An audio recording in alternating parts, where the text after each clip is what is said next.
ప్రస్తుతం మనతో పాటు ప్రముఖ ఆధ్యాత్మికవేత్త, జ్యోతిష వాస్తు పండితులు, లలితాదేవి ఉపాసకులు బ్రహ్మశ్రీ నానాజీ పట్నాయక్ గారు ఉన్నారు. గురుగారితో మాట్లాడుతాం. నమస్కారం గురుగారు. శ్రీమాత్రే నమః. గురుగారు, డెడికేటెడ్గా రైతుల మీదే మనం ఈ రోజు మాట్లాడదాము. మరి 2026లో అధిక లాభాలు రావాలంటే రైతులు ఏ పంటలు ఎక్కువగా వేస్తే బాగుంటుంది? అలాగే రైతులు ఎప్పుడు భూమిని నమ్ముకుంటూ ఉంటారు. ఆ భూమి నుంచి వాళ్ళకి ఎక్కువగా లాభాలు రావాలంటే నిత్యం ఎలాంటి పరిహారాలు కూడా చేస్తే బాగుంటుందో ఆ విషయం కూడా తెలియజేయండి గురుగారు. ఒకటండి, రైతులు పంటలు బాగా పండాలంటే వర్షం బాగా పడాలి. Point number 1. ఈ సంవత్సరం వర్షానికి అయితే ఎటువంటి లోటు లేదు. ఈ యొక్క పర్వతాల మీద 4% పడుతుంది, సముద్రాల్లో ఒక 4, భూమి మీద ఒక 2-3 అట్లా చెప్పారు ఈసారి ఉండేటువంటి వివరాల్లో, వర్షపాతం సంబంధించినటువంటి విషయాల్లో. సో పర్వతాల మీద పడుతుందంటే నదులు చక్కగా ప్రవహిస్తాయని అర్థం. నదులు బాగా ప్రవహిస్తున్నాయంటే బాగుంటుందని. అయితే ఇక్కడ ఈసారి మీరు గమనిస్తే కనుక ఎండాకాలం కూడా వర్షపాతం ఉంటుంటుంది. వర్షాకాలం అయితే ఇంక చెప్పనక్కర్లేదు, జూన్ నుంచి విపరీతం. అలాగే ఈ ఎండలు మీరు గమనించండి, మే ఫస్ట్ వీక్ దాటిన తర్వాత నుంచి అసలు మనం తట్టుకోలేనంత ఎండలు, ఎప్పుడు రికార్డు స్థాయిలో, అసలు ఎప్పుడూ కూడా ఇంత రికార్డు మనం చూడలేదు. అవి ఇవేం ఎండలు రా బాబు, బయటకు వెళ్తే పడిపోతున్నాడు మనిషి, వడదెబ్బ తగిలి పడిపోతున్నాడు. ఆ ఎండకి ఏది కాలిపోద్దో కూడా తెలియదు, అంత ఎండ ఉంటుందండి. అంత ఎండ ఉంటుంది. ఒక 40 రోజుల పాటు మే మాసం స్టార్టింగ్ నుంచి ఆల్మోస్ట్ ఫస్ట్ వీక్ దాటిన తర్వాత నుంచి. అండ్ అలాగే వర్షాలు కూడా అదే విపరీతంగా ఉంటాయి. అయితే ఇక్కడ ప్రస్తుతం పంటల్లో ధాన్యపు పంట రైతుకి ఖచ్చితంగా మంచి ఫలితాలు ఇస్తుంది. Point number 1. రెండవది ఏంటంటే, ఈ ఆకుకూరలు పండించే వాళ్ళు, మామిడి పళ్ళు, అరటిపళ్ళు పండించేటువంటి వారు ప్రధానంగా ఇప్పుడు జాగ్రత్తగా ఉండాలి. ఈ ఏప్రిల్ మాసంలో సెకండ్ వీక్ నుంచి కొంత జాగ్రత్తగా ఉండాలి. ఏప్రిల్ మాసంలో అందులో ముఖ్యంగా ఆకుకూరలు పండించే వారికి కొంత నష్టం చూపిస్తుంది. ఏప్రిల్ 11 నుంచి ఒక 25 రోజుల పాటు. మరలా ఈ ఏప్రిల్లో మాసం సెకండ్ వీక్ నుంచి కూడా మామిడి పళ్ళు పండిస్తుంటారు చూసారా, పెద్ద గాలుల వల్ల లేకపోతే వడగళ్ళ వాన వల్ల, ఎండాకాలంలో వర్షాలు ఏంటారు పెద్ద పెద్ద గాలులు రావడం, లేకపోతే ఇలాంటి వాటి వల్ల, లేదా టోర్నడోస్ అంటుంటారు, ఇట్లా సుడిగాల్లో తిరుగుతూ ఉంటుంది, వీటి వల్ల నష్టాలు ఉంటాయి కొంచెం.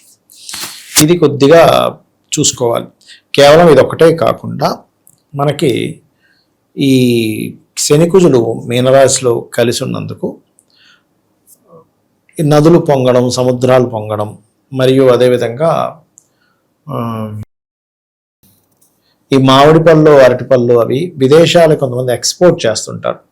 ఎక్స్పోర్ట్ చేసే రైతులు మాత్రం వాళ్ళ యొక్క వ్యూహాన్ని ఇప్పుడున్నటువంటి సందర్భంలో మార్చుకోవాలి. ఎందుకు అంటే ఇక్కడ ఉండేది మనకి వార్ రిలేటెడ్ ఏదైతే ఉందో ఎక్స్పోర్ట్కి కొంత ఇబ్బంది, వీళ్ళు తయారు చేసి పెట్టేసుకుంటే ప్రాబ్లం అయిపోతుంది. అందుకని కొంచెం స్వదేశంలో అమ్ముకునేటువంటి ఏర్పాటు చేసుకోవడం మంచిది అనేటువంటి చాలా స్పష్టంగా చూపిస్తుంది. ధాన్యం పండించే రైతులకైతే ఇబ్బంది ఏం లేదు.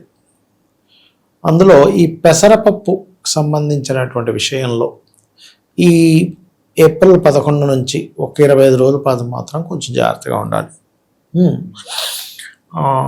మరొకటి ఏంటంటే, ఈ ఆరెంజ్కి మంచి రేట్ వస్తుంది. చెప్పాలంటే ఆరెంజ్కి మంచి రేట్ ఉంది. అండ్ అలాగే గురువు 3 రాసులు మారుతున్నాడు ఈ సంవత్సరం. ఇది కూడా దీని ప్రభావం ఉంటుందండి. ఎప్పుడైతే 3 రాసులు మారుతున్నాడో, ఇవాళ ఉన్నటువంటి పండు రేటు రేపు ఉండదు. అరే నిన్న తక్కువ దొరికింది, ఇంత రేటు పెరిగిపోయింది, మళ్ళీ రేపు ఉన్న రేటు ఇవాళ ఉండదు. అంటే ఏంటంటే ఈ ఫ్లక్చువేషన్స్ బాగా ఇస్తుంది పళ్ళ మీద. కానీ ఈసారి మాత్రం రైతులకి ధాన్యం పండించే రైతే రాజు, గుర్తుపెట్టుకోండి. ఇక మరొక విషయం ఏంటంటే, ఇక్కడ ఆదివారాలు ముఖ్యంగా ఈ పంటకి ఈ పురుగు పట్టడాలు అవన్నీ కొంచెం ఆదివారాలు మరింత జాగ్రత్త తీసుకోవాలి. అధోముఖ నక్షత్రాలు, ఊర్ధ్వముఖ నక్షత్రాలు ఉంటాయి. ఊర్ధ్వముఖ నక్షత్రాల్లోని వీళ్ళు వేసే పంట దుంపలు లాంటివి పండిస్తే చాలా మంచిది.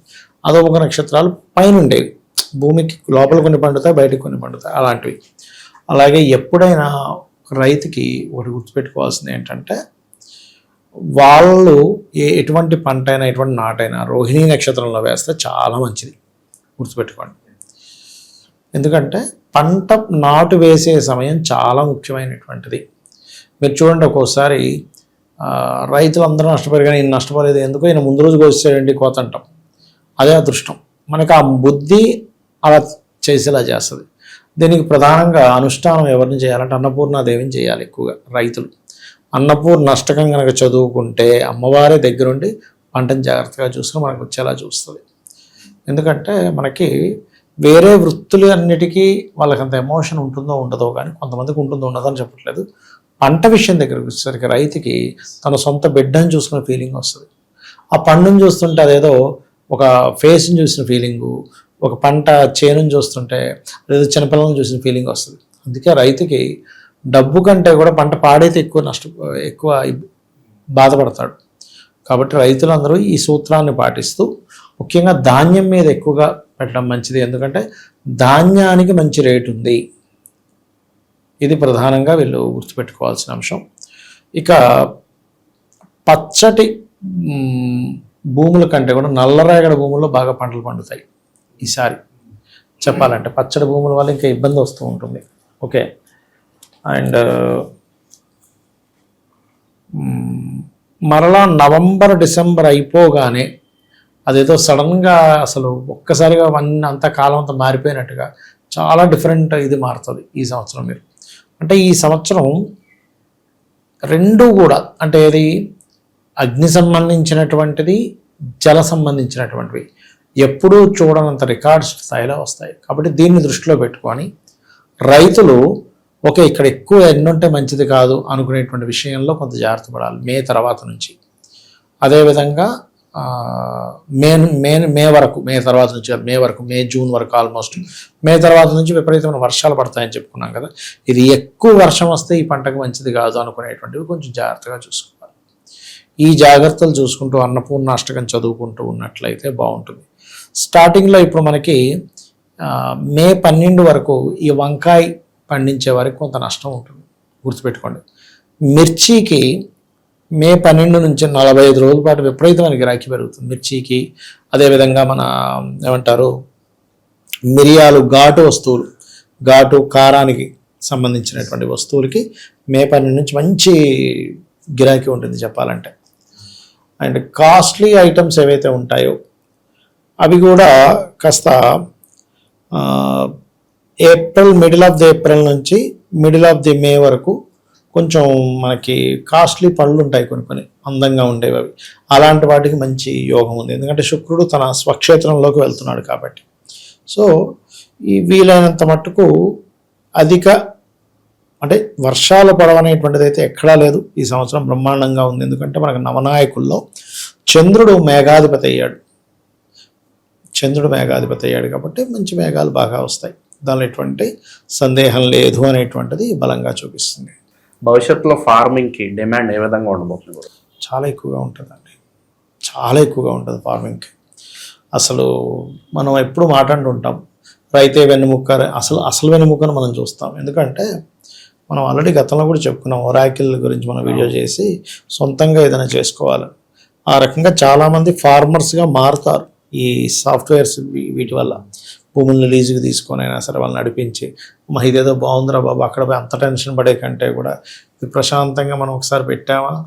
ఎందుకంటే ఇంకా ఎడ్యుకేటెడ్ పీపుల్ కనుక ఫార్మింగ్లోకి వెళ్తే ఇంకా వాళ్ళు ఇంకా సిస్టమేటిక్గా అంటే వాళ్ళు ఒక ఇంకొంచెం అవగాహన ఎక్కువ ఉంటుంది కదా టెక్నాలజీ. అయితే వీళ్ళు ఏంటంటే ఆల్రెడీ ఫార్మర్గా ఉన్న వాళ్ళ దగ్గర నుంచి వీళ్ళు తీసుకోవాలి కొన్ని. అంతే అనుభవమే కదా. ఓవరాల్గా రైతుల పరిస్థితి, ఏ పంటలు వేస్తే అధికంగా వీళ్ళకి లాభాల పంట పండుతుందో మంచి విశ్లేషణ అందించారు. ధన్యవాదాలు. శ్రీమాత్రే నమః.